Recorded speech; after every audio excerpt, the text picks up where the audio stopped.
அப்படி வேட்டையாடும் போது என்ன ஆயிடுது அப்படின்னா, அதாவது துப்பாக்கியை பயன்படுத்த தொடங்கின அந்த கணத்திலேயே அங்கே இருக்கக்கூடிய பிளிரிகள் எல்லாம் மனிதர்களுக்கு எதிராக திரும்புது. அதாவது வேட்டையாட வந்த அந்த வீரர்கள் இருக்கக்கூடிய அந்த பறக்கக்கூடிய ஒரு வாகனம் அதையும் அடித்து நொறுக்கி கீழே தள்ளிடுதுங்க.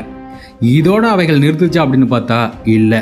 அடுத்த கட்டமாக மனிதர்கள் ஏற்படுத்தியிருக்கும் மனித குடியிருப்புகள் இருக்கு இல்லையா, அவைகளை தாக்க தொடங்குது. அதாவது மனிதர்கள் சுற்றுச்சுவர்களை எழுப்பி பாதுகாப்பு தன்மையில் தான் தங்களுடைய குடியிருப்புகளை அமைச்சிருப்பாங்க. அந்த சுற்றுச்சுவரெலாம் அடித்து நொறுக்கிட்டு உள்ள குடியிருப்புகளில் நூந்து இந்த பிளிரிகள் தாக்க ஆரம்பிக்குது. அதாவது மனிதர்கள் குடியேறி இவ்வளோ காலத்தில் எந்த வம்பும் பண்ணாமல் அது பாட்டுக்கு அதுங்க வேலையும் பார்த்துக்கிட்டு இருந்தது.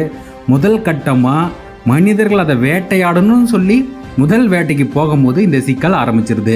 பிளிரிகளை துப்பாக்கிகளை வச்சு தாக்கி கொன்னுடலான்னு ரொம்ப பயங்கரமாக தாக்குதலில் ஈடுபடுறாங்க அங்கே இருக்கக்கூடிய வீரர்கள். ஆனால் பிளிர்களுடைய தோலை துப்பாக்கி குண்டுகள் தொலைக்கலை. எவ்வளவு வல்லமையோடு அவைகள் சுட்டாலும் சரி துப்பாக்கி குண்டுகள் தொலைக்கவே முடியல.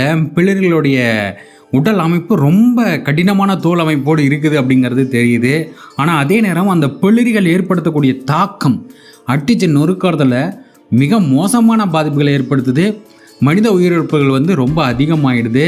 போர் வீரர்களால் கட்டுப்படுத்தவே முடியல. மிக மோசமான பாதிப்பை ஏற்படுத்தி விட்டுருதுங்க இந்த பிளிரிகள். குறிப்பாக ஒரு குறிப்பிட்ட இடத்துல இருந்த கட்டமைப்பு, மனித கட்டமைப்பு முழுமையாக சிதைக்கப்படுது. அந்த இடத்துலேருந்து மனிதர்களே விரட்டி அடிச்சிடுது. அங்கே இருக்கக்கூடிய மனிதர்கள் வேற ஒரு நகர பகுதிக்கு போக வேண்டிய சூழலும் ஏற்பட்டு விடுகிறது. இந்த பிளிர்களுடைய தாக்குதல் தான் மனிதர்களை எச்சரிக்கைக்குள்ளே தள்ளுது. இந்த உலகம் உண்மையிலேயே மனிதர்களுக்கு முழுமையான பாதுகாப்பு தருமா, இங்கே என்ன தான் நடக்குது அப்படின்னு தெரிஞ்சுக்கிறதுக்காக இங்கே இருக்கக்கூடிய மனித ஆட்சி அமைப்பின் தலைமை சில விஞ்ஞானிகளுக்கு உத்தரவை கொடுக்குது.